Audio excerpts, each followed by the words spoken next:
Today is Friday, July 28th, and you know what that means? We're going around the bases with our MLB insider at the New York Post, Jon Heyman. Jon, are you getting any sleep, man? Oh, yeah. How are you doing, Ryan? I'm doing well. Obviously, this is the busiest time of year for you and a lot of the other MLB insiders. Moves are being made. We saw in our top story, we're going to start off with the New York Mets. They decided to trade their closer, David Robertson, last night, and he traded them to the Miami Marlins. They got a couple prospects in return. You know, there was this, we've always asked you this question, Jon. Would the Mets be sellers? Are they eventually going to sell off these pieces? So first off, what is your reaction to that trade to the Marlins? And my follow-up to this is, are we going to see the Mets pull the trigger and trade their aces in Max Scherzer and Justin Verlander? Yeah, I mean, as David Robertson said, we can't be surprised at all that they have traded him. The Mets took a very unemotional view of this. They're very data-driven. They saw that they're only 15 to 70% chance to get in, and they said, look, these other teams are all going to buy. They're going to get better. Maybe our chances go down. We're not a World Series contender this year. So they decided to start their sale. Now, it's the one veteran player whose contract really isn't underwater where they could get decent pieces back. They did get long-range pieces back in Vargas and Hernandez, and I think they're good pieces. I know that the fans are going to be dissatisfied that they're long-range players. I'm a little dissatisfied in that I would have gone for it because, to me, 7 games behind the wild card can be made up. 17% is still not 0%, right? They blew a 7-game lead with 17 to go in 2007. So to me, I would have gone for it. I don't like the message that it sent, but you know, they're data driven, they're unemotional, and they did start their sale. There's no question about it. I do think Pham and Canha certainly are on the block now. And the 2-star pitchers, the 2 guys who will be in the Hall of Fame, Max Scherzer and Justin Verlander, they will be discussed. There are teams, probably the big market teams, Texas, San Francisco, LA. Those are the teams we're looking at, probably for Verlander or Scherzer. Thing with them, and this is the key, they have full no trades. It's not easy to trade a guy with a full no trade. Not only could he say no to everything, he may say, I only want to go to this one place. And that's basically what happened when Max Scherzer was traded from Washington to the Dodgers. He may have had one other team in there. I'm not sure. It doesn't appear that way to me. And Verlander had to make a hard call a few years ago when he went from Detroit, which was falling apart, and he made the decision only at the last second to go to Houston. Obviously, that was a good decision to do that and got to win rings there. But he was not too thrilled with the idea of leaving at that time, wanted to go to the Dodgers or the Cubs at that moment. He did agree eventually. I have the feeling, and from being in that clubhouse a lot, that Verlander loves it here. He loves Steve Cohen, and I'm not sure he would approve anywhere at this point. Like I said, Detroit, when he approved it, they were falling apart. The Mets aren't, I mean, I know they're not doing great, but they are trying to win at least next year. Not this year, but next year, and his contract goes through next year. Scherzer has not commented on what he thinks he wants to do. I think the market's going to be less for him. His ERA plus is only around 100. He's been up and down. Have to pay that contract way down to get anything back for him. Still possible they could do it. They certainly are considering it. If they do, and they want to win next year, though, they're going to have to go back on that free agent market. And there are a lot of good pitchers. I mean, even if you assume Ohtani's going to stay on the West Coast, and we're kind of thinking that at this moment, you've got Urias, Snell, Montgomery, Nola. It's a good free agent market to play in, and Steve Cohen certainly does have the money. So not ruling it out. Think it's a possibility. I wouldn't say it's 50%, but there is some chance that they do find a trade for Scherzer or Verlander.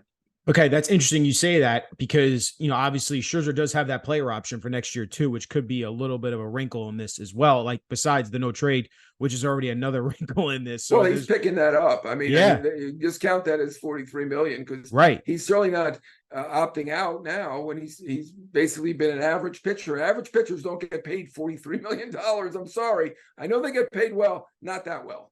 Right. And like you said, Verlander's probably the one that could get more in a trade because he is pitching well this year. And it doesn't seem like you said, he doesn't seem like he wants to move from the Mets. No, because they are going to be right. And they're going to be they're going to be right. competitive again next year. You would hope because they're going to be, you know, with Steve Cohen, they want to obviously compete, it seems like. We would hope. We expected that this year, though. Our next topic was, and you mentioned him before, Shohei Ohtani. Obviously, it's been widely reported now that The Angels are not going to sell him, and they're not going to trade him before the deadline. They're going to make a run for it. And they decided to go all in and pick up a pitcher in Chicago White Sox and Lucas Giolito. So it seems like the Angels are all in, and we saw an insane performance. I don't think I've ever seen that before in my life yesterday. Ohtani in a doubleheader, pitches a complete game shutout, and then hits 2 home runs in game 2. The guy is not human, and it's funny that the Congress in the United States decided to admit there are aliens on this earth right now, and this guy puts on that type of performance. He is an alien. You know what I mean? So, yeah, John, the question here is this the right move for the Angels to not trade Ohtani before he hits this free agency in the offseason, and they risk that opportunity of not getting prospects in return if he does leave? Right. I can't sit here and say that Artie Moreno should have traded the greatest player that we'll ever see, the most versatile player that we'll ever see, the most unreal player that we'll ever see. Certainly he would have gotten a nice take. It's not, Robertson's great, but he's not a superstar batter, probably the best hitter. Now Judge is coming back, so probably the best hitter tied with Judge, and also one of the best pitchers in the game. Very difficult to do. Certainly they could have gotten a couple prospects, reset again, but look, they haven't been in the playoffs since 2014. Certainly it was too tempting, and I understand. He didn't want to be the guy to trade him. He wants to give himself a shot to keep him even more than make the playoffs. I mean, if they make the playoffs, I think they have a pretty decent chance to keep him. I know people were counting them out because they have not been a winning team, even with Ohtani and with Trout, and people are figuring that the Dodgers are the favorite, and I'm not going to say that they're not, but, obviously the Angels have treated him well. Ohtani has a good rapport, everything you hear with the ownership, with the leadership in Anaheim or LA, whatever you want to call it. They let him pitch, hit, prove that he's the best player in the world. He's supposedly very, very comfortable there, loves it there. So, I think that's the end goal. And if that's your end goal, you really can't trade him because you're not going to trade him and then bring him back. I know a lot of, Monday morning quarterbacks are like, oh, you could have gotten the prospect. He's not coming back. If you trade him, he's not coming back. But they've given themselves a chance this year, and they've given themselves a chance to keep him. To me, that's probably more important than the prospects you could have gotten. Of course, I'm sitting here. It's easy for me to say if they don't make the playoffs, they don't keep him. Giolito's a free agent. They lose their 2 and 3 top prospects. Yeah. Then they're in rough shape. So, but as of today, it looks good. Right. As of today, that's the good way of putting it. But like you said, there's a lot to play out here. So the real quick follow-up to the Angels situation, could you see them making even more moves before the deadline where they could even try and strengthen this team more to support Ohtani? Because let's not forget that other superstar, Mike Trout, isn't coming back anytime soon. He still has some time to come back from that injury with his hand in the wrist area. So like what else could the Angels possibly be doing here before the deadline? Well, they have a ton of injured players they're hoping to get back. I think that's going to be big. Logan O'Hoppe, who's a Long Island kid who they love, the starting catcher. He injured himself here at Yankee Stadium. I was at that game early in the season, and they're expecting him back in August. That will be huge. I mean, Rendon has not been good for them. Obviously, they regret doing that deal, but they seem to have a winning record when he plays. So if he comes back, that will be something. Trout will be back at some point. It's obviously going to be a little while, but he'll be back. So, I mean, they got a lot of pieces that are coming back. They have talked about Jeimer Candelario from the Nats for third base. Be interesting if they got another third baseman. They signed Rendon for $235 million. Then they acquire Urshela. Then they acquire Escobar. Then they acquire Moustakas. So if they acquire Candelario, they've now acquired 4 third basemen since spending $235 million on Rendon. That would be a little bit unusual, but you know what? I like what they're doing. It's exciting. The fans are loving it. And if they can keep Ohtani, it's all worth it. Yeah, and it seems like Ohtani wants to be invested in this team and help them win too, which is key. Speaking of players coming back from injury, Aaron Judge coming back to the Yankees reportedly from our Joel Sherman this Friday tonight. We'll see what happens, obviously, with the Orioles series. So, John, there's a lot of moving parts here for the Yankees. A lot of Yankees fans don't want to see this team invest and buy in because they think, what's the point in we're getting a third wild card spot? You're not going to go far in the playoffs, but also at the same time, we haven't seen Aaron Judge back in this lineup. He is such a key factor to this offense, which has been horrendous since he's been out for the last 2 months.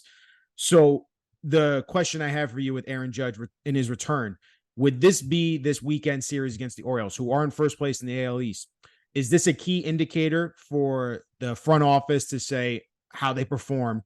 If we win 2 out of 3, or we, look like we can win 2 out of 3, and however this series goes, is that going to be an indicator for them to say, we're going to be buyers at the deadline? We're going to invest more into this team because they're showing us that they can be better and they can play better compared to the last 2 months without Judge. Yeah, I mean, I think the series is huge. I know people will poo-poo that and make fun of that and say, how could you decide based on 1 or 2 or 3 games? I mean, they decided a couple of days ago, as I reported, in a meeting with Hal Steinbrenner and the higher ups, and they said, look, we can't really go in aggressively and buy at the moment. We'll see how the next 5 games go. They split with the Mets. Now they've got the Orioles series. I don't think they're going to end up being a seller, but they may, come close to standing pat or do very little if they don't do well here, or they may be a little bit more aggressive if they do well here. Obviously, Judge is enormous. I mean, they really stunk offensively without him. They were brutal. They were one of the worst offenses in baseball. They had a negative run differential of something like 30 without him. It's been really bad. So, I mean, he's about as vital to this team probably as Ohtani is to the Angels. And with him, and it looks like Rodon is doing better based on his last start against the Mets. You've got Rodon and Cole at the top of that rotation. Cortez coming back. I give them some hope to do something. I really do. I do give them some hope to make a move or two. I give them a hope to be in the playoffs, and we'll see once they get in the playoffs, when you have that top of the rotation pitcher, or actually a couple of them, they're going to be in decent shape. I do think they're going to look for a corner outfielder. Cody Bellinger would be fantastic. Unfortunately for the Yankees, there's no guarantee that they're selling at this moment. 5 days ago, I think everybody thought the Cubs were selling. Well, they played the White Sox and the Cardinals the last few days. So they won them all, and they're up to 500 now. I'm hearing some rumblings. They still may sell Stroman, but they may not sell Bellinger. We'll see how that plays out. But, maybe the Cubs try to do something here in that division. They have the best run differential. Maybe they can win. To me, that's the guy that makes the most sense. Corner outfitter, left-handed bat, the backup plans of Dylan Carlson, Randall Grichuk, they really don't hold a candle, sorry to use that cliche, to Cody Bellinger, especially a hot Cody Bellinger. They may look at catcher. If there was a catcher out there, they would grab him. I don't know if there is one. And bullpen as well. Never could put anything past the Yankees, though. They might look a little bit at the rotation. But basically, corner outfield, maybe catcher, and bullpen. All right. Well, you heard it there. That's the players that John's looking at for the Yankees potentially, and we'll see what happens with the Bellinger situation. Let's bring this all home, John. You wrote last night pretty big and made some waves in the MLB world. The Padres, they've been one of the most disappointing teams, if not the most disappointing team this year. And it seems like, what's that situation going to be? Are they going to be sellers? Are they going to sell these big pieces that they invested so much in this team? You wrote about Juan Soto. They're possibly listening on him. So what's the latest you can give us with the Padres? Not only just Juan Soto, but Josh Hader, Blake Snell. There's some other players there that they can get some really good returns from.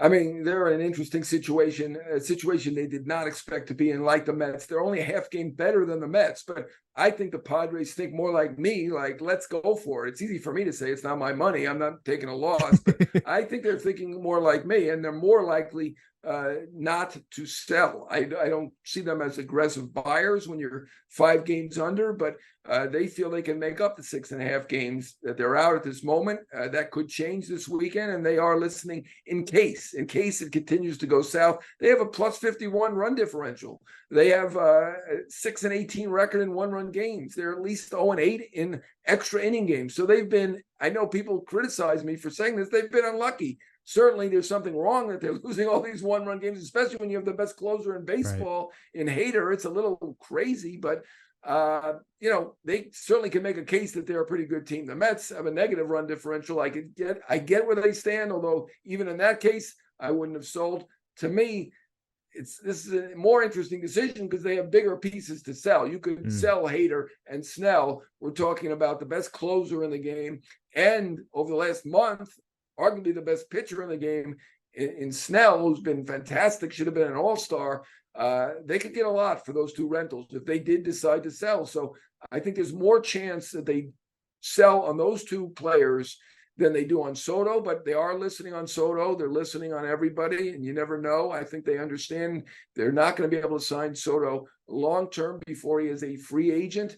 and they're seeing what they can do with it. I do think that they feel, as many people do, that maybe Soto might prefer to be on the East Coast.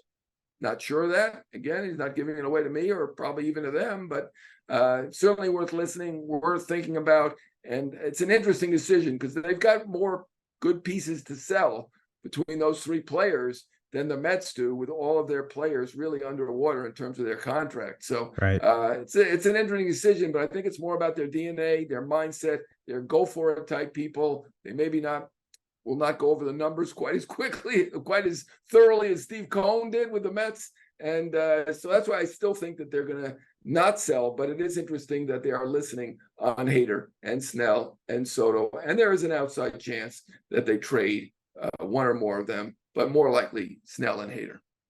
Well, you heard it there, John. There's a lot of information there. Appreciate you going through all of it with us. Like I said, this next week's going to be really busy, obviously, and we're looking forward to seeing all your coverage, man. Thanks for going around the bases. All right. Good talking to you, Ryan.